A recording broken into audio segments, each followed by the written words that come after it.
Let's deal with spelling. Okay, spelling is simply a matter of dictionary work, isn't it? Look, I'll go through this first because this is the whole framework that will maximise your time that you will get to deal with your errors. Number one, know these things. Number two, just a really simple thing, know how many words you write per line, just on average. Take this piece, you probably won't think about it tonight, add up the number of words, divide by the number of lines, you'll get your average word per line. Some people are, 6 through to 12, that's roughly the range. Know what you are, and just work with that average. And so if you're 10, obviously, you need to write 30 lines, don't you?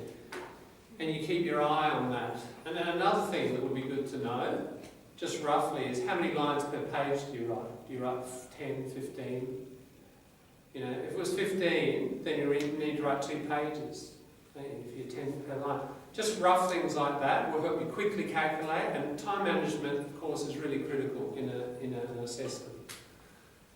So what you have to do, my strong advice is that, you don't write any more than 300. 300 is set as a particular amount because it's a sufficiently large sample for an assessor to judge. If you write less than that, sometimes it's not enough to really be able to say, is it this or is it that? So 300 is the point.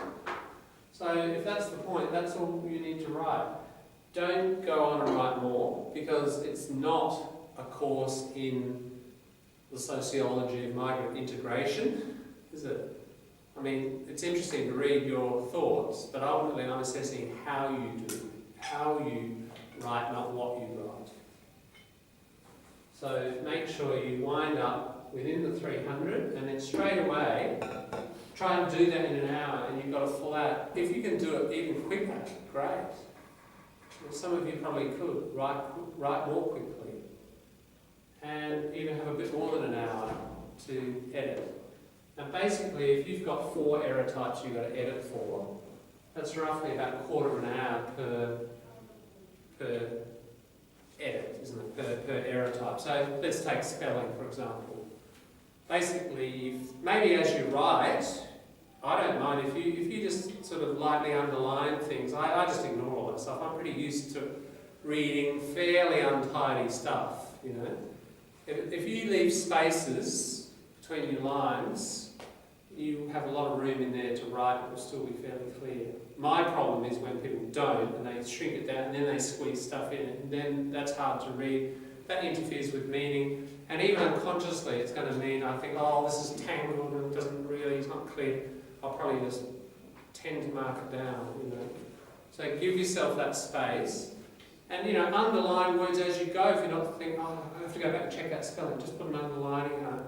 So then quickly you can go back and look up your 8 to 10 words that you think, I'm not sure how to spell.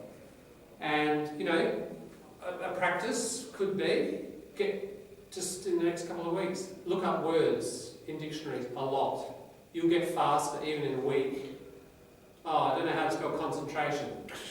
You'll find it in 1 minute instead of 2 minutes. So that'll double the time that you've got, isn't it, to look up your spelling words. I think speed of working with dictionaries is part of the skill, and especially for spelling. It's one of the main reasons you'll use a dictionary in editing is to check spelling. So get faster at it, and it means that you'll be able to knock off your spelling, and then you have more time to move on to your other error types. Okay, spelling. The other thing about spelling is, dictionaries is your best check, but even if it's quicker for you, write out 3 different ways of spelling it and have a look. That one. I think that one's right. Sometimes that can work. But you still haven't checked it in the dictionary, so ultimately it's probably best to check it, isn't it? But sometimes that's a bit faster, a bit riskier, but a bit faster. So that's spelling. The other thing, doesn't happen a lot, but occasionally people are writing longer sentences and then the whole thing's starting to wobble. It's like building a bridge that's a bit too long, and the structure, the steel starts to collapse, and once it has collapsed, nothing can get across. And so if you build a sentence with 3 clauses, 4 clauses, you're starting to get a bit wobbly. And sometimes you're just packing in too many ideas.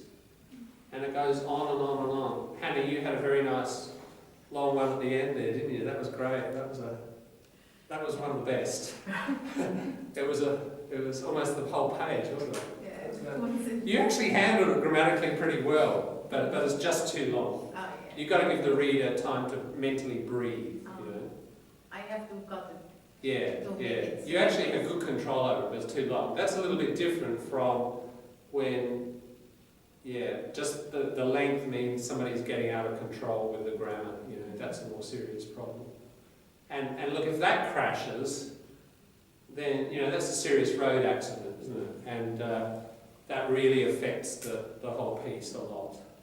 Basically, you've lost meaning, and if you do that, it's hard to pick it all up and sort of get back to a 3+ kind of level if you do that a couple of times especially. So, you know, make sure your sentences are, you know, simple and clear. Where you feel really confident, okay, join them together and connect. And, you know, at level 4, you need to have longer sort of structures. But 3+ you can get away with, you know, a little bit shorter and simpler, as long as it's really clear and you're controlling your grammar. When you feel confident, join them up or make a dependent clause or whatever, but just keep that simplicity and clarity. Don't run that risk of collapse. Diploma, to finish diploma, we have to write 4+? 3+. 3+. 4+. No. That's the masters in English proficiency. Doesn't exist. That's the 3+ for all skills. 3+. Speaking, listening, reading, writing. 3+. You don't need higher than that. The advanced diploma used to be 4+. There's never been an advanced diploma. It doesn't exist. I'd love it to exist. I'd love to teach it. It doesn't exist. I've been hassling management for years, but the government won't fund So it. the diploma is the highest that you can do. Yeah, There is it is. higher than that. Okay. Yeah, it's the highest. Look, make full use of these things. You know, dictionaries we've just talked about, but full use is also things like when you look up a word, if you're not sure of a preposition, is it depend on, I mean it's fairly easy one, but maybe something like that. Integrate into, integrate with, the integrate one was an interesting one. Okay, look up integrate, and in these dictionaries, they're learners' dictionaries, you get a sample sentence. Have a look at the sample sentence. What's the preposition? Yeah? You know, my point is, in these sorts of dictionaries that you've got, you actually get a lot of grammar clues. You get collocations in example sentences, you get prepositions, it might give you a clue about whether there's an article with it or not, you know. It'll say noun countable, noun uncountable. There's a lot of grammar information in dictionaries. Use your dictionaries if, you know, for more than just spelling and word meaning. That's my point. There are quite a lot of little clues you can pick up, especially about prepositions and stuff, and articles. Even in the activator, as you know, quite a lot of example sentences. Even if you're not choosing another word, you know, just try to find that word in the activator and have a look at. So there's often 2 or 3 sentences for a word, and you might get a number of grammar clues out of an activator. Use your activator to push up your vocabulary too. Other dictionaries and notes, exam dictionary. I saw a couple of people using exam dictionary. That's great. There's lots of common phrases in there and connectives and so on that, you know, make your work a lot richer. Try to get that stuff in there. John, what is the common preposition for integrate? For integrate, you integrate something with something else. You could integrate into, both of those could work. Integrate to doesn't really work. No, you integrate into, integrate with, yeah. We'll do some common errors in a minute. I'll put them up on the board in a minute. But, okay, the other thing, 5.5, which I have mentioned already, is, you know, with what you've got, write up your piece again, you know, probably best on the computer. take it home tonight. Once you've figured out your correct forms, actually write it up. Just that processing, that remembering. You know, some of it you may use again. Some of these common structures.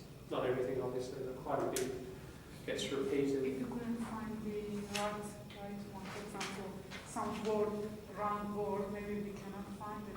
Yeah, well, that's why. That's right. That's why we've got this time now for you to ask each other or me, sort it out. We've been doing this pretty much every time until the point that you're certain about something. Right. Once you're certain, then you write it up. So we're using this time now to do that. Okay. Yeah. Would anyone need more time? Let's have another 10 minutes or so. For people to. Yeah, but it's not, as I've said before, there's a lot of knowledge in the room, and we have been, over the weeks already, been using each other's knowledge, and 80 to 90% of the time, somebody else at your table, or yourself, can sort it out. Don't get too dependent on a teacher, because the teacher's not going to be around in about 5 weeks. No teacher. You'll be in a teacher-free zone, okay? So, That's what uni you know, does. good news and bad news. No more teacher hovering over you, but bad news, you know, no one you can necessarily ask. So, you know, a lot of the course is about building independent skills. And also independent psychology. You've got to kind of get independent. Amen. Yeah, that's what uni is. Like, they teach you. We teach you to depend on the students, not the teachers. Yeah. Like, work together. And Exactly. they stress out a lot about group work or student connections, because Yes. it says that a lot of the students who successfully complete the course or pass the course are the ones that work together or learn from each other. That's absolutely right. I'd say it was a core assumption in Australian education right from when you're knee-high, is you learn as much of each other in a classroom than you do of the teacher.